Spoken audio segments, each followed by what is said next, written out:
Então, vamos para o nosso quinto ponto, que é juízo de admissibilidade e juízo de mérito. Tá? Isso é importantíssimo em matéria de recurso.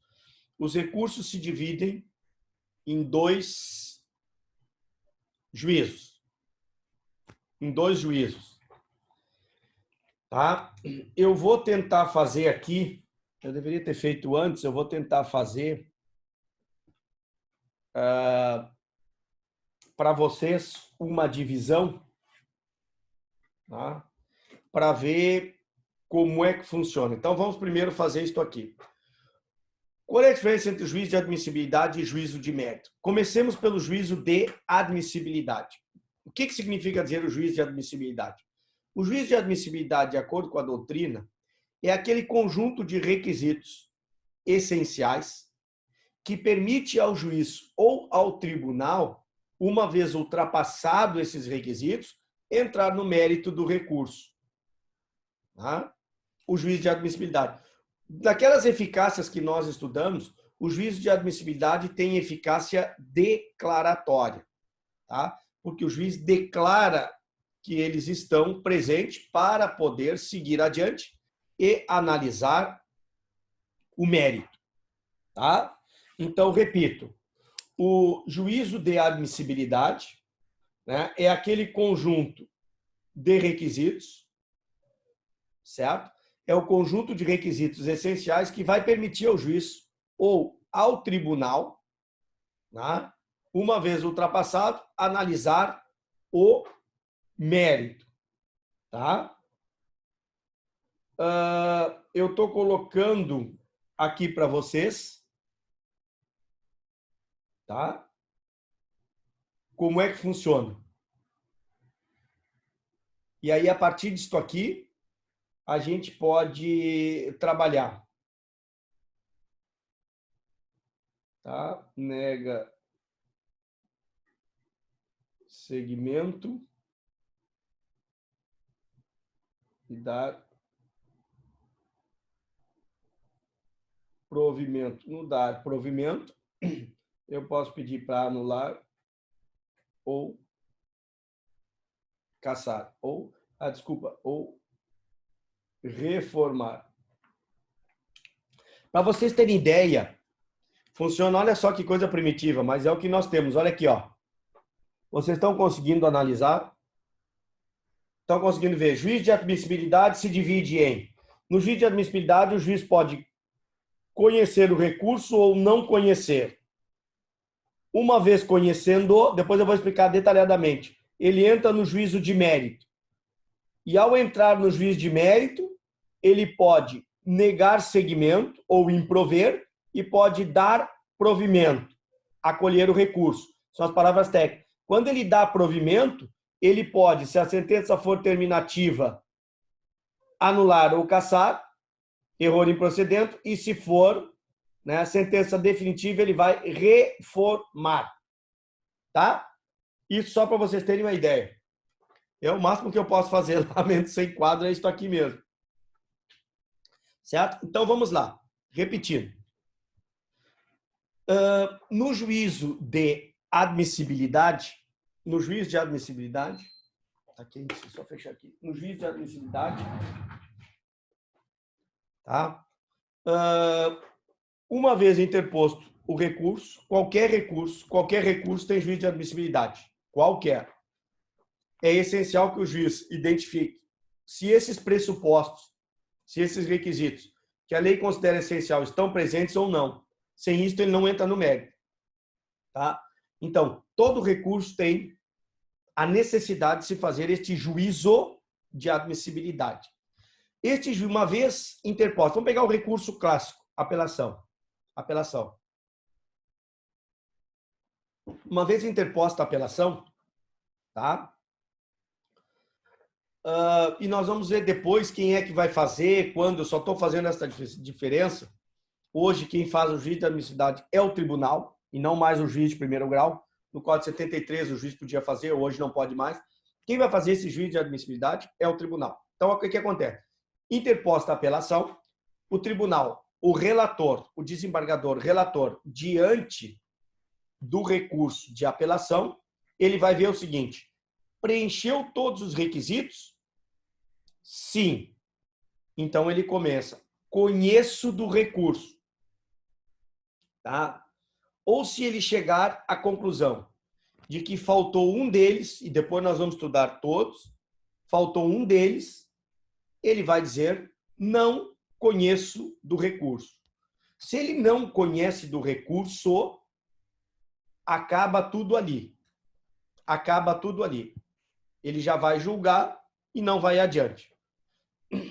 E não vai adiante. Por exemplo, eu entro com a apelação, o tribunal, analisando esses requisitos, o tribunal diz o seguinte: olha, vejo que o Darcy não fez o preparo, que é um dos requisitos. O que é o preparo? É o pagamento das custas. Então ele vai dizer: olha, não fez o preparo, não pagou. Hoje ele dá uma oportunidade para que eu possa pagar. Tá? Pois nós vamos ver isso aí. Faz de conta que eu não paguei, deu oportunidade, eu não paguei. Então ele vai olhar e vai dizer: olha, tendo em vista que falta o requisito do preparo, foi dada a oportunidade e ele não recolheu o valor das custas, o tribunal vai dizer: não conheço do recurso, porque, de acordo com o artigo tal, 1007, não houve recolhimento de custas para a realização do preparo. Então, ele não vai fazer não vai adiante o recurso. Acaba o recurso, morre aí.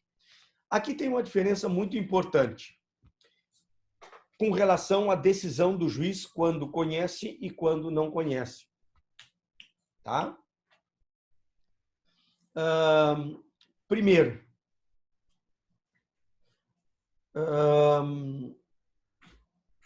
não conhece.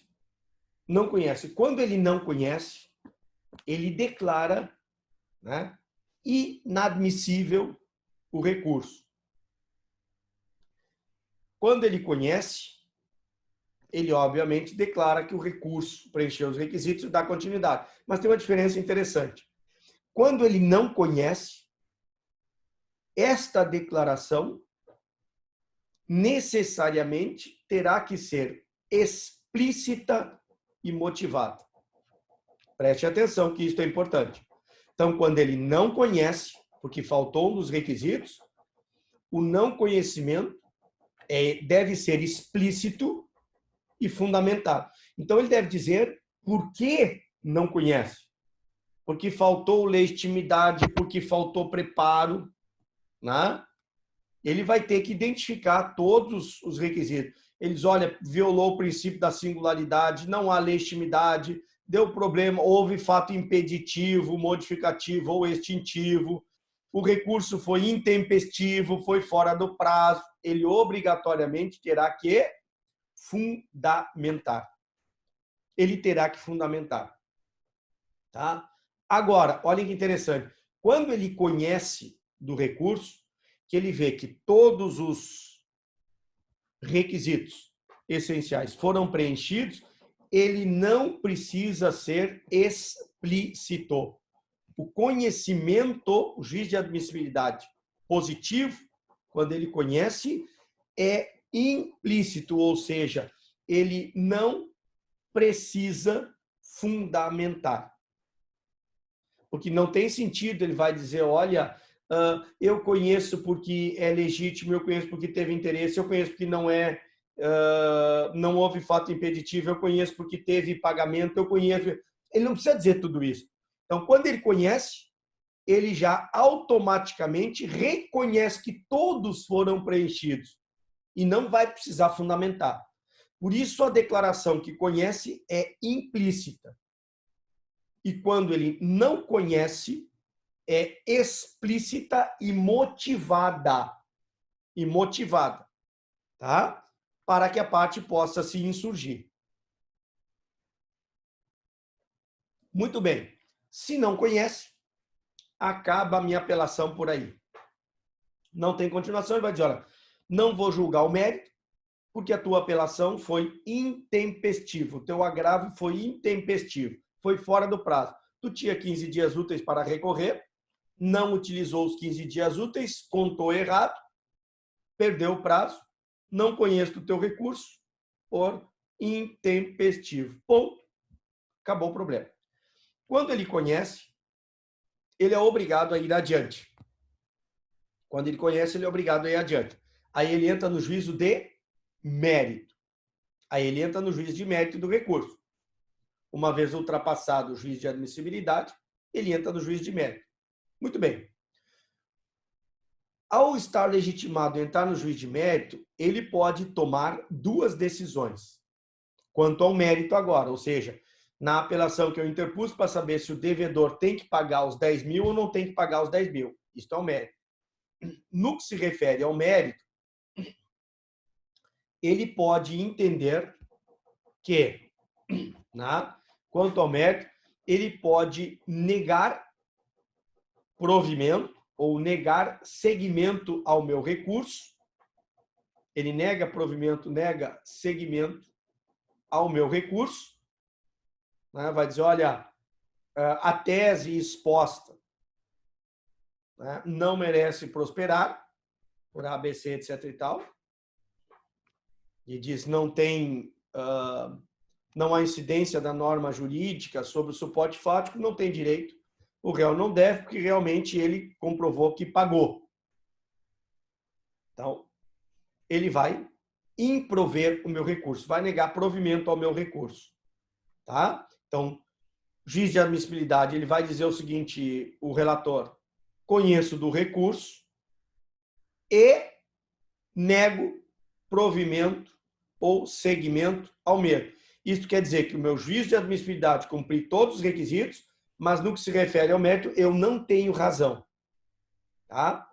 Ou ele pode, no mérito, dizer o seguinte, ele pode dar provimento. O que quer dizer dar provimento? Dar provimento quer dizer que o recorrente, se for uma apelação, e aqui é importante, faço um parênteses, que eu já havia feito lá atrás, que é o seguinte, olhem só que interessante. Quando se fala de cada tipo de recurso, o autor do recurso, ninguém vai dizer o autor da apelação, ninguém vai dizer o autor do agravo, o autor dos... Ninguém diz isso. A regra geral é que eu vou dar uma dica para vocês, que às vezes eu dou para os alunos em quase todas as disciplinas, e recursos é mais fundamental ainda. Quando houver a terminação NTE, tá? O nome do recurso é apelação. Quando houver apelante, estamos falando do polo ativo. Então, nós vamos ter o apelante, o agravante, o embargante, o recorrente. Isto vale para ações, para as ações. Né? Isso vale para as ações. Sempre que tiver NTE, é o autor. Então, agravante, embargante,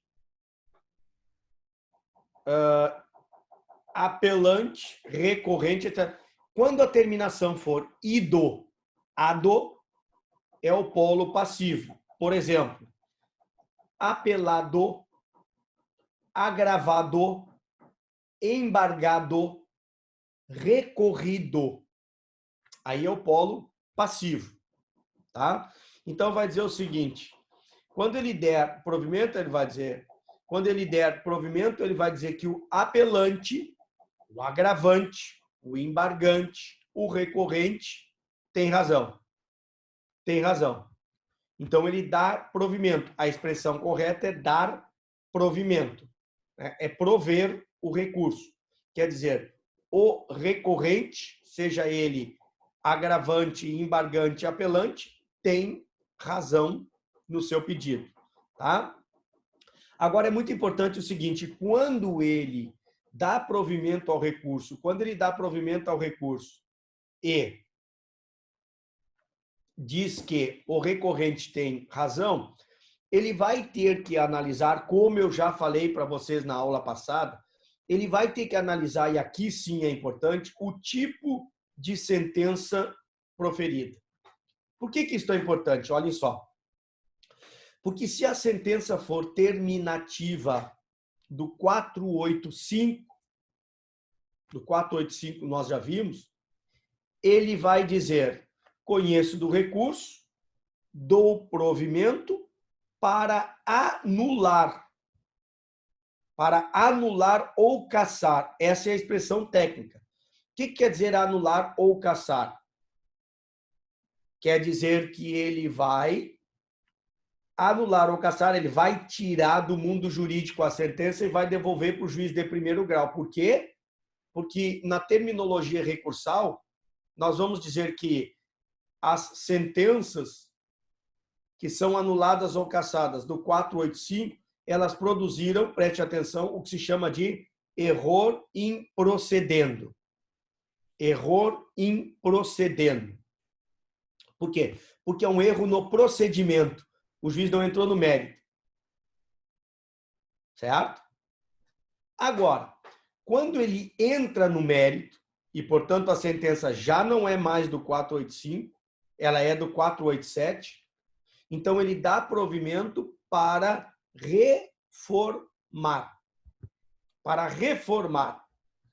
Quando ele reforma, ele está, como eu já disse anteriormente, ele está substituindo a sentença pelo acórdão. O acórdão entra no lugar da sentença e vale a partir dali. Não retorna para o primeiro grau, porque a sentença for definitiva. E aí, a doutrina costuma dizer que nestas hipóteses, quando há a reforma, porque o juiz de primeiro grau analisou o mérito, ocorre o que se chama de um error in judicando. Um error in judicando. Repetindo, quando houver um error in procedendo, o tribunal vai anular ou cassar porque a sentença é terminativa. Quando houver um error in judicando, o tribunal vai reformar porque a sentença é pelo 487 definitiva. Isto é importantíssimo. Este quadro tem que acompanhar vocês a vida inteira. Todo e qualquer recurso terá que passar por isso. A pessoa vai dizer, não, mas Darcy, eu não quero processo civil, eu gosto de processo do trabalho. Os recursos trabalhistas também passam por esta lógica. Os recursos criminalistas também passam por esta lógica. Ah, vou para o direito tributário, que vai tratar o processo civil. Então, mesmo que for para o processo trabalho, vocês forem para o processo trabalho, processo penal, esta lógica, juiz de admissibilidade mérito, vale. Então, não esqueçam este quadro, meus amigos. Fixem ele, escrevam isto aí, grudem no espelho do banheiro. Quando escovarem os dentes, eu espero que façam 3 vezes ao dia. Vocês vão se dar com isso 3 vezes ao dia e vão identificar, porque isso é importantíssimo para vocês, para saber o conceito de caso. Vocês não podem errar depois, juiz de mérito, juiz de admissibilidade. Vocês não podem errar quando dá provimento, o que é anular, cassar, reformar, o que é um erro injudicando, procedendo. Vocês não podem mais errar isso aí. Isso é fundamental. Até aí, tranquilo? Alguma pergunta no que se refere? Ah, outra questão. Não confundam, meus amigos.